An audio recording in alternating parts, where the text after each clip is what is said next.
აი ამ დღესოლოდი მეგობრებო და მე დარწმუნებული ვარ, ჩემი გამომწერებისა და მთლიანი საქართველოს უდიდესი ნაწილი განიხილავდა დღემდე არსებულ ყველაზე მთავარ პრობლემად ქვეყანაში ფასების ხელოვნურ ზრდას პროდუქციაზე. აი მაგალითად ორნაბიჩი, ნიკორაში, კარფურში, აგროხაბში და სხვადასხვა იმაში თუ როგორ არიან შეთანხმებულები სხვადასხვა მარკეტები თუ როგორ დადგინდეს ხელოვნურად ფასები. რაზედაც გამოვიდა კობახიძე ჩვენი პრემიერი და თქვა ესეთი რაღაც, რომ საქართველოს უნდა მიიღოს ევროპულის პრაქტიკა, რომელიც ეწინააღმდეგება მონოპოლიური სისტემისა და ეგრეთ წოდებული კარტელური თაღლითური სისტემის ჩამოყალიბებას, რომელიც მრავალი წელია საქართველოში არსებობს სამწუხაროდ და ამ ეგრეთ წოდებული ფასნამატების 30-40%-იანი სისტემის ნგრევას და საერთოდ ახალი რეგულაციების შემოღებას, რომელიც ითვალისწინებს იმას, რომ თქვენ როდესაც მაღაზიაში შეხვალთ, აღარ მოგიწევთ კატასტროფულად დიდი ფასების გადახდა ისეთ ძირითად საკვებ პროდუქტებში, რომელიც თქვენი არსებობისთვის ყოველდღიურად ძალიან მნიშვნელოვანია. ეს ძალიან მაგარი ინიციატივაა, რაზედაც ახლა მოხარულია მთელი საქართველო, მაგრამ ტრები ისევ გამოდიან და ამბობენ, რომ თითქოს საკუთარი პოლიტიკური ქულების დაწერის მიზნით დაკეთებს ამ ყველაფერსო. მთავარი გამოვიდა და თქვა ესეთი რაღაც, რომ მთავარი ფორმულა TV პირველი ერთობლივად ესეთი განცხადება გააკეთეს, რომ ირაკლი კობახიძე ურტყავს ისა რა ქვია ქსელური მარკეტების ბიზნესს და ეხება თავისუფალ ბიზნესს. ადამიანო, როდესაც ექსელური მაღაზიები, მათ შორის პლუს აფთიაქები, პლუს დამატებულია ყველაფერს ბანკები, ქართველ მოსახლეობას ზარცოვენ, ანუ დასარტყმელი კი არა, პირდაპირ სპეცნაზია შესავარდნენ ისეთ ადგილებში, რომლებიც ხელოვნურად ზრდიან ამ ქვეყანაში ფასებს. და ამათ გინ წინ გაუკეთე რაღაცა სიკეთი ანახე, გინ ისეთი ანახე, ანუ უმადურ ხალხს ვერაფერს ვერ დაანახებ ამ ქვეყანაზე. მაგრამ ეს არის მეგობრებო ძალიან მაგარი ინიციატივა. და რაზედაც ვაპირებ რეაქცია ჩავწერო ახლა ამ ყველაფერზე, განვიხილოთ კიდევ რა პრობლემებია ძირითადად საქართველოში და რაც ყველაზე მთავარია, დალაიქეთ ვიდეო, გამოიწერეთ არხი, გაუზიარეთ ეს ვიდეო მეგობრებს და მოვისმინოთ რას ამბობს ჩვენი პრემიერი და დეტალურად გავყვეთ ყველაფერს.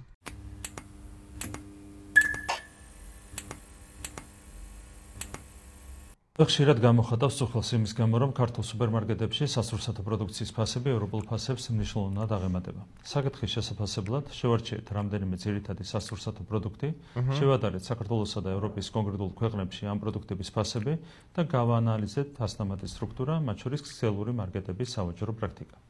ქართულ და ევროპულ ფასებს შორის სხვაობა მართლაც საკმაოდ დიდია. საქართველოსა და საფრანგეთში ერთი და იგივე საერთაშორისო ბრენდის ქსელურ მარკეტებს შორის ფასები რომ შევადარეთ, საქართველოში კონკრეტული მარკის წესმძრის ზეთი 34%-ით, მაკარონი 97%-ით, ბრინჯი 180%-ით, კარაქი 30%-ით, ყველი 42%-ით, ხოლო შოკოლადი 47%-ით ძვირია. ეხლა უყურეთ რა ხდება. აი დავუშვათ საფრანგეთში არსებობს რაღაც X-ი, სახის შოკოლადი, რომელიც შედის საერთაშორისო სადისტრიბუციო კომპანიას ხო შეაქვს რაღაც საქონელი ექსპორტზე. დავუშვათ შევიდა საფრანგეთში. დავუშვათ არის ეს ყველაფერი ლიონში წარმოვიდგინოთ, აი მაგალითად მოვიყვანოთ. და იქ ღირს დავუშვათ, რავი, აი 5 евро, ან 4 евро, სიტყვაზე ვამბობ, ეს არის ფიქციური, ეხლა მე რასაც ვსაუბრობ.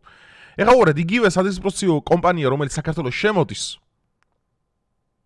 აკეთებს 30-40%-იან ფასნამატს. აი მოდი შედარება მოვიყვანოთ. დავუშვათ თუ ლიონში დავუშვათ ღირს რაღაცა 4.20 евро, აი დავუშვათ ესეთი რამე წარმოვიდგინოთ. საქართველოში იგივე ღირს და 25-27 ლარი. ეს რას ნიშნავს, ნახეთ? ანუ როდესაც შემოდის, ნუ ეხა DGG გასაგები ეხა DGG-ზე რო ამბობენ ეხა ეს გირჩის სექტანტები DGG-ს ეხა ვერ გააუქმებ, იმიტომ რომ რითი უნდა შეივსოს ხო ბიუჯეტი, DGG აუცილებელია. ნუ ოკეი, შეიძლება სააქციზო ფასზე ვიფიქროთ, მაგაზე ვიმჩეროთ აქციზის ფასზე. მაგრამ ეხლა უყურეთ რას აკეთებენ კომპანიები, ვინების იღებენ. აი დავუშვათ, მიიღო ვიღაც Y კატეგორიის მაგალითად სასურსათო ქსელმა. აკეთებს სპეციალურად. ანუ შეუულია რომ მაგალითად გააკეთოს 10%-იანი მოგება რა. აი დავუშვათ, შეიძინა ეს პროდუქტი რაღაც ფასად, მე ამ ყველაფერს 10%-იანი პლუსი გაუკეთა. ოკეი, რაღაც make sense ხო? ანუ იმიტომ რომ მოგება ხო უნდა დარჩეს სუპერმარკეტს. ოკეი.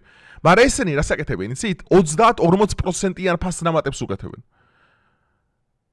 და ის ხალხი ვინების ახლა აქამდე გამოდიოდნენ და აქამდე სად იყო მთავრობა რატო ვერ ახდენდა, ნახეთ როგორი თემა არის, შენ რო ესეთი ესე თქვა ყისიერი ნაბიჯები გადაგედგა, ხო? ეგრევე გამოვიდოდნენ, აი როგორც ახლა გამოდიან მთავარი ფორმულა TV პირველი და ეს ოპოზიციო, შენ თავისუფალ ბიზნესს ურტყავ. შენ აყენებ ადგილობრივ მაღაზიათა ქსელზე ტერორს და ეგეთი რაღაცები, ხო, სენტიმეტრებს დაგიდგავდნენ ეგრევე, ბიჭო. როცა მოქალაქეების ჯიბეები იპარსება და ის რაც ევროპაში ღირს ევრო ნახევარი და აქ 15 ლარად იყიდება, ხო მე კიდევ ერთხელ ვუმონებ, ან შინაგან კობახიძემ მომეწონეს თქო რომ შინაგან საქმეთა სამინისტრომ უნდა გადახედოსო მათ საქმიანობებსო. შინაგან საქმეთა სამინისტრო პირდაპირ GDD უნდა შეუვარდეს ეგეთ ხალხს. ვინებიც მდიდრდებიან აი ამ უბრალო საწყალი გაჭირვებული ხალხის იმაზე როგორ ხარჯზე და რაღაცა პატარა ის რა ქვია, იმაში შეხვალ, რა ქვია, ორნაბიჩი შეხვალ, ნიკორას შეხვალ, იმაში ფასები არის ისე აწყობილი. აი იმიტომ არის კარტელური სისტემა, რომ მაგალითად რო შევაგდეთ თან ხვდებიან ესენი და ისე აქვს გადანაწილებული. ანუ ვიღაცაზე მეც ვერ მოუმატებს. აი ეს არის უბედურება, ხვდებით? რავი, ამის წინააღმდეგაც რომ ვიღაცა იტყვის რომ ეს ყველაფერი ქულების დაწერას ემსახურება, ზმაო, რავი, გინც სიკეთე გაუკეთე ადამიანს, გინც უდ ვერაფერს დაანახებ მაშინ. ფასებს შორის ხოვებას განაპირობებს სადისტრიბუციო კომპანიებისა და მარკეტების მაღალი ფასდამატი, რომელიც საქართველოსთან დახლამდე საშუალოდ 86% შეადგენს. 86%-ია საუბარი. დაშე კიდე შემეშალა 30-40-86%-ზე. კვლევა აჩვენებს, რომ საქართველოში ქსელური მარკეტების ფინანსური მოგება ევროპულზე ბევრად მაღალია. კერძოდ საქართველოში კონკრეტული საცალო ქსელების წმინდა მოგების მარჟა 7, 8 და 14%-იც გია, როდესაც ევროპაში მათი წმინდა მოგების მარჟა საშუალოდ 2%-ია. არ ვიღაც ეს იქ 2% მოგება აქვს, მაგრამ აქ 7%. და პრიკოლი და კრინჯი აქ რა არის, იცით? აი ვიღაცა რა დაუშვათ ახლა რა, რომელიღაცა მაღაზიათა ქსელის უფროსი დირექტორი წელიწადში აკეთებს 14 მილიონ სუფთა მოგებას. და აუდი უყენია გარაჟში, ლამბორჯინი, ლექსუსი, რავი, პორშე და რის ხარჯზე? რომ ხახვი, შაქარი, ყავა, პური და ეგენი უფრო ძვირად გაყიდა რა. და წარმოიდგინეთ ხა ის ტიპი რა, ვინც ხა ამ ქსელის დირექტორია ხა, სასტუმროში რომ მიდის რა, რაღაც მაგარ აი ლაქშერი სასტუმროში მიდის, მაგრად უნდა იგულაოს, მაგარ გოგოსთან ერთად და იმ გოგოს ხო გონია ხა რომ ხა ამით ამან ნეტარით იშოვა ფული, ტრეიდინგი, კრიპტოები, უცრავი ქონება და ამ დროს ეს რო გადაწყვება ლოგინში ლაქშერი იმაში და მე ხახვით გავაკეთე ეს ფული. მე გავღლიპე ქართული მოსახლეობა. აი ესეთი გოიმებისა და აი ესეთი საერთოდ ხიხორო ფულს შოულობს, ეგ არის ცალკე ამაზე ცალკე ვიდეოს მიუძღვრე, მე ხიხომ რატო არ უნდა იშოვოს ფული. აი უნახავი რაღაცას რო ნახავს, მაინდსეტი ეცვლება ეგრევე. მაინდსეტი ეცვლება, გონება აბსოლუტურად სხვა რაღაც უხდება, გაიგეთ? და ეგეთები ძალიან ბევრია ხა. ლილუაშვილიც როა დაჭერილი ხა, ყოფილი სუსის უფროსი რა. ხიხო იყო ჩვეულებრივი. და ბოდიში ხა ბიზნეს ვერაფერი ვერ ოცოდინება წინასწარ. ეგრე იმაში რა ქვია, რასტი და PUBG-ს რო თამაშობ, მანდ ვერ ვენდობი ხოლმე ჩემს საძმაკაცოს და მანდ მოგდის ხოლმე ჩხუბი ერთმანეთში. და მანდ ხოცავთ ხოლმე ერთმანეთს და ხა დიდი ამბავი ხა ვიღაცა აიყვანა ხა, რომელმაც რავი სახეში შემოგციცინებს, კაის გეუნება, კაი იმას რა ქვია, გეხუტება, გედავ ზურს უკან კიდე ძირს გითხრის. ამას ხო დრო ჭირდება რომ დაადგინო.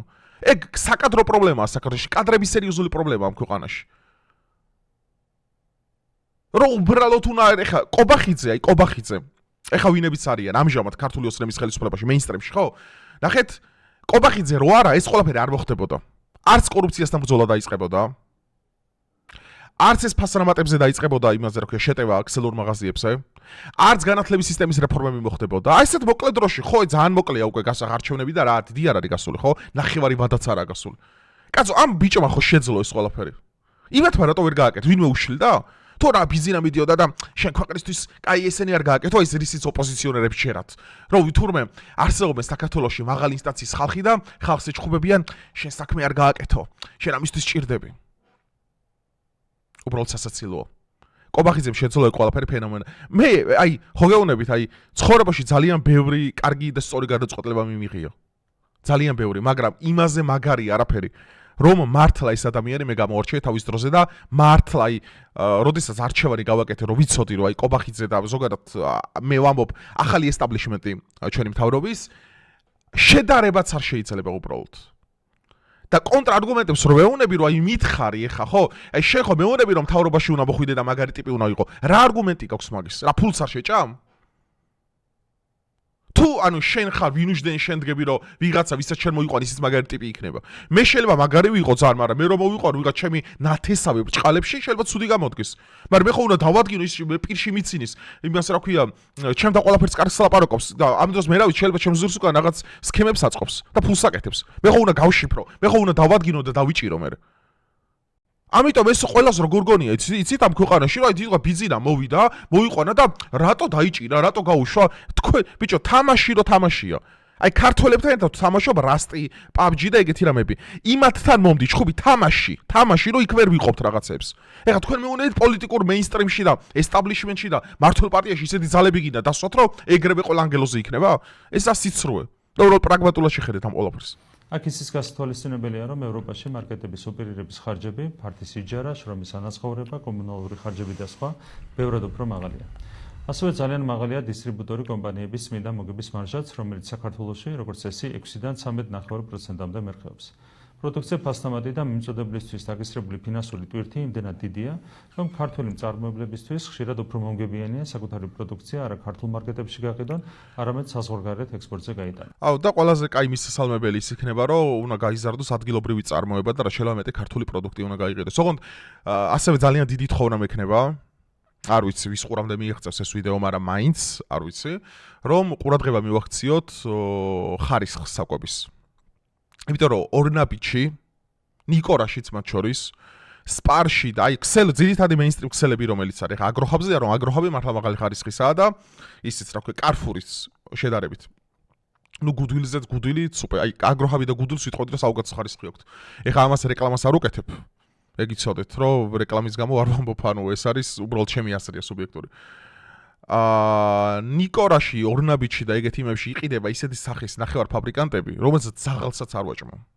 აი ზაღალი რო ზაღალია მაგალითად გარეთ, აი ან კატა იმასაც კი არ დაუყრე.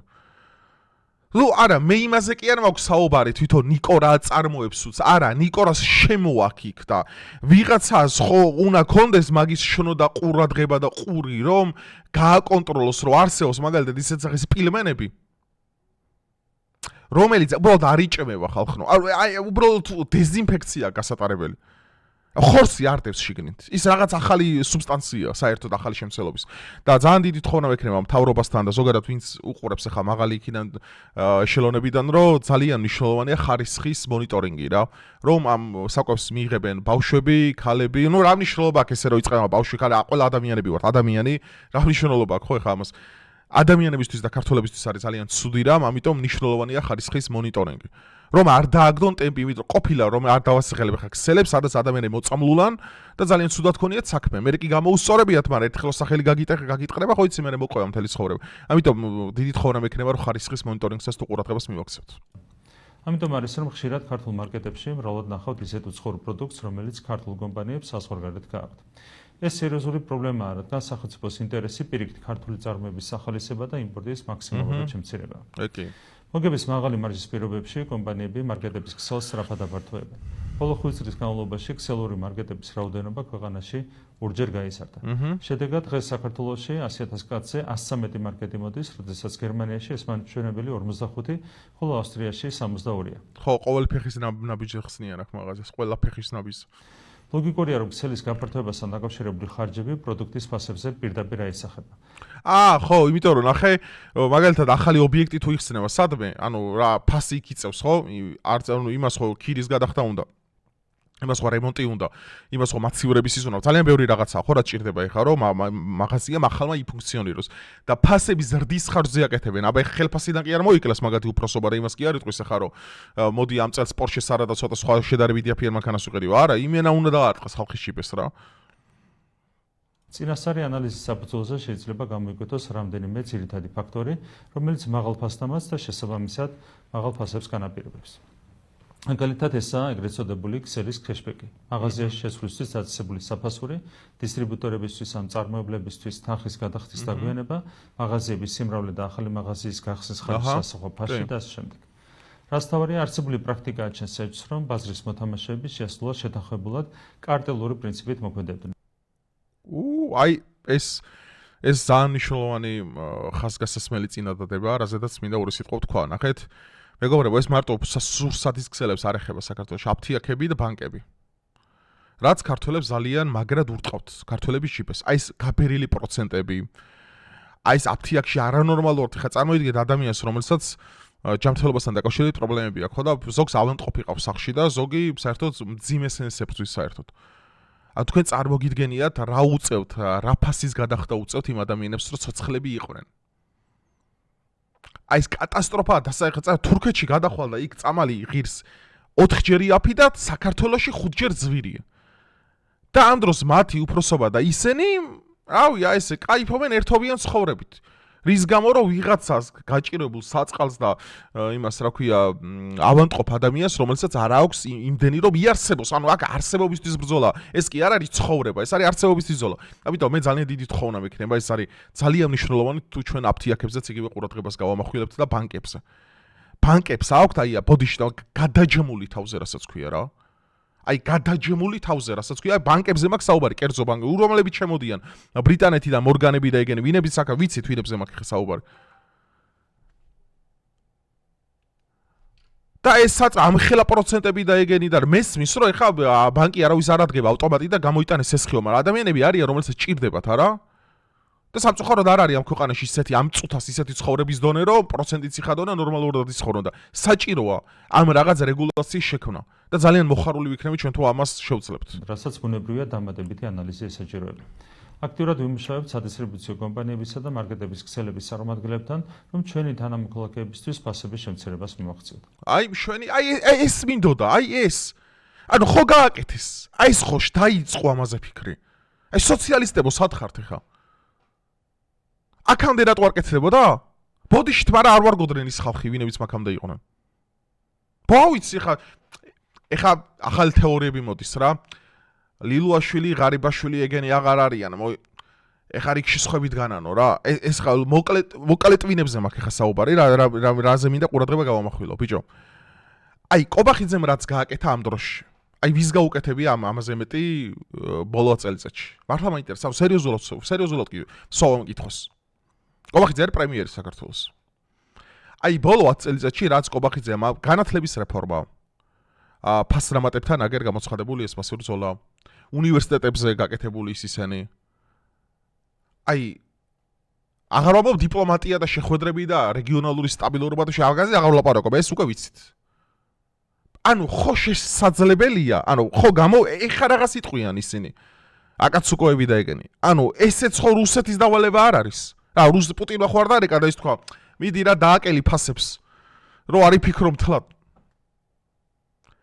ანუ მე გულირაზე მწყდება რეალურად იცით რომ ადამიანებს სიკეთის დანახვა არ შეუვლიოთ მე არ ვთხოვ არავის რომ ვიღაცები მოგწონდეთ ისევე როგორც მე მომწონს მე არ ვთხოვ ადამიანებს ვიღაცები ისე უყვარდეთ როგორც მე არ ვთხოვ არც ერთ ჩემ გამომწერს ჩემი აბსოლუტური სრული გემოვნება ქონდეთ და სამყაროსეული აღქმა მაგრამ ერთადერთი რაზედაც ზოგადად ადამიანობა ჩანს ჩვენში ის არის რომ დავაფასოთ რაღაცა როდესაც ადამიანი აკეთებს იმიტომ რომ დამიჯერე მარტივი არ არის გამოხვიდე და ქსელურ მაღაზიას პრაქტიკულად გამოუცხადაობი მარტივი არ არის ეს მეგობარო დავიჯერე ეს შენი სხვა არ გონია რა ქვია ისა რა ქვია საწუწავ თოფებით სათამაშოდ გასვლა ეს არის ძალიან რთული პოლიტიკური პროცესი რადგან იმათ ქსელები აქვთ კარტელურად შეთანხმებულები არიან ყველა საკუთარი გავლენები აქვს ვის უნდა აუტკივარი თავის დატკიება მაგრამ ამ კაცმა ხო აიტკია რატო არ შეიძლება ვთქვათ რომ კობახიძე რაღაცა კარგი გააკეთე მაგრამ არა ისო მთავარი ფორმულა მოდიან ქსელურ მაღაზიებს ურტყავენ როგორ ერევიან ეს არის ბოროტება გაიგე ეს არის ბოროტება გამიზნული ბოროტება უბრალოდ რომ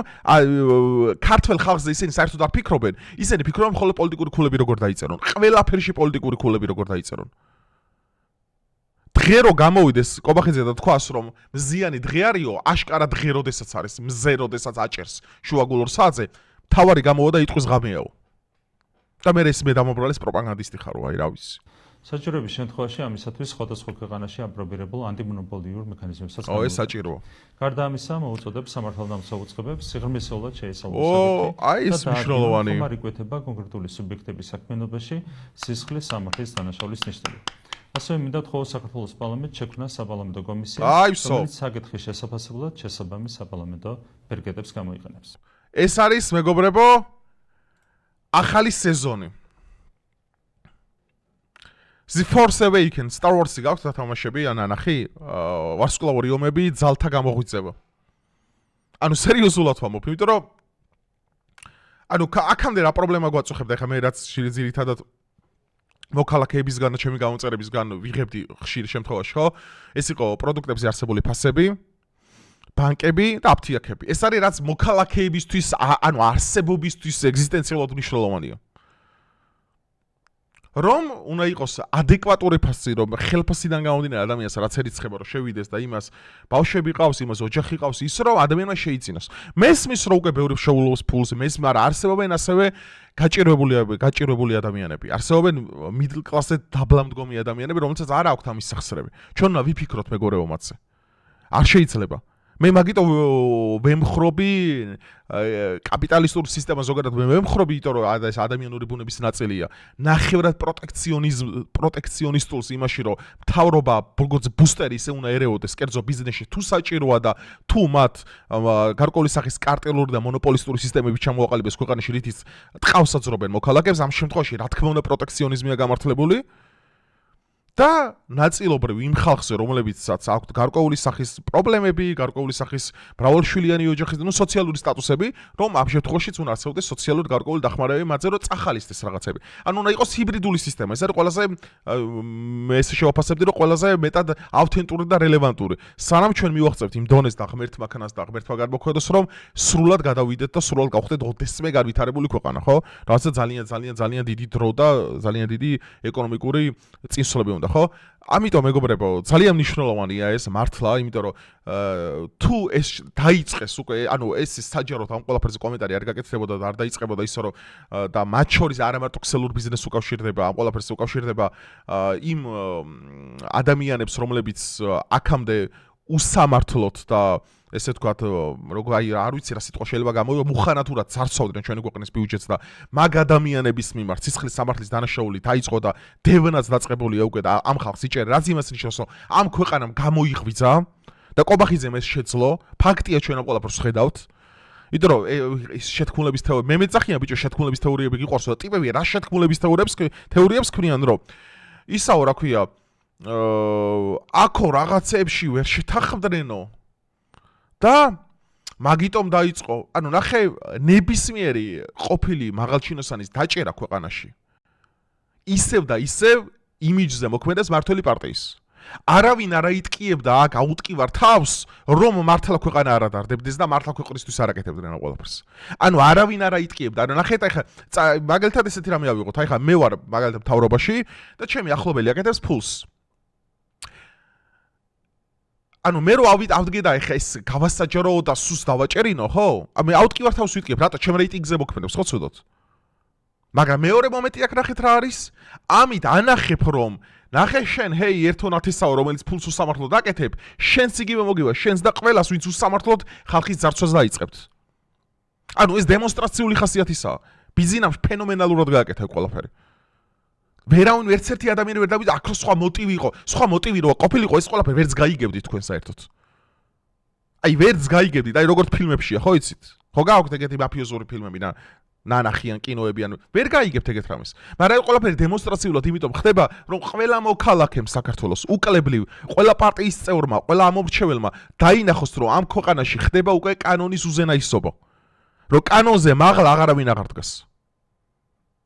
რომ პატრული რო ქუჩაში გაგაჩერებს და ჰეი შენ კოცების ამორჩეველი ვარ და ჯარიმა არ დამიწერო, ეგეთი რამე არ ნიშნავს, ეგეთი რამე აღარ არის ამ ქვეყანაში. და კობახიძემ ეს შეძლო.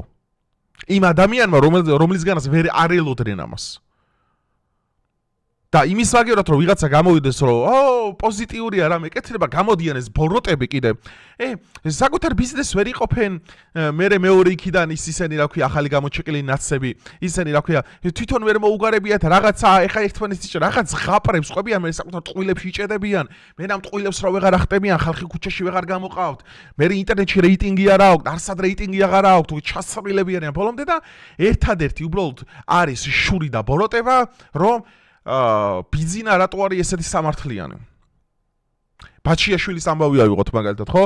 ბაჩიაშვილის ამბავი რა არის? კაცმა ბიზინას შეუჭამა ამხელა ფული და კანონიერი ლეგიტიმური გზით ჩამოაყვანინა და დაიჭირა დღეს ციხეში ზის. ნებისმიერი სხვა ადამიანი, სოფლიოს ნებისმიერ წერტილში. ბაჩიაშვილს როგორც მოიქცეოდა, ეგ ფილმებიდან გექნებათ ნანახი. რატომღაც არ ხდება ეს ქვეყანაში და რატომ აყრიან თვალებში ნაცარს რეჟიმი, რატომ ეუნებიან მაგას? ეს ხო აშკარად არ არის. ამას მე თავიდან ვხვდებოდი, მაგრამ ესენ რეგვენები ვერ ხვდებოდი, მე ამას თავიდან ვხვდებოდი, რა ქვეყანაში ვცხოვრობ და კონკრეტულად ივანიშვილი როგორი ადამიანი იყო. მე სატელეფონო საუბარი გავრცელეს ვითომ ბიზნეს და კობახიძეს და რაღაც ესეთი ძალიან საინტერესო მომენტი იყო, მაგრამ ბიძინა ესაუბრება კობახიძეს, რომ ესე რომ მოხდესო არჩევნებიო, რა გავაკეთო და ბიძინა ეუბნება, რომ არჩევნები ახლა ჩაატარეო. და მე ნოდარა მელაძე გამოვიდა და ამაზე სიმფონიური ორკესტრები და ეს თელი ეს სიმფონიები დაწერა. რა გეგმა ქონა ივანიშვილს სად მიდიოდა, რა გააკეთა? ბიჭო, კაცმა ალალა თქვა ესეთი რამე, რომ თუ ესე ვერ ჩატარდებაო და პირველ ტურში ვერ გადავლახეთ, რა ვიცი, არჩევნები ახლა ჩაატარეო. ის კი არ თქვა გააყალბე ბიულეტინები ჩაყარეო და კარუსელი დაატრიალეო.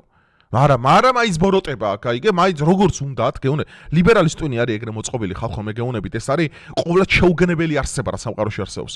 რაც აწყობს ის ესმის ყველაფერი. კაცმი გამოვიდა თქვა, რომ ფასებზე რეგულაცია საჭირო, რომ ხალხი იღუპება ამ ყველაფერში. გამოდის მთავარი ამბობს, რომ ბიზნეს დაერია კობახიძეო. აი, ავადმყოფი არ უნდა იყო, აი, კითხვასო, თქვენ დასვით დიაგნოზის მაო. მე კიდევ ერთხელ ვიმეორე, მე არ გეუბნები, ჩემი გემოვნება გქონდეთ. ჩვენ ერთმანეთის აზრს ვცემთ პატივს და ეს კომუნიტიც ეგრე ჩამოვაყალიბეთ, ხო? ზოგს ისევ ასება, ოკეი.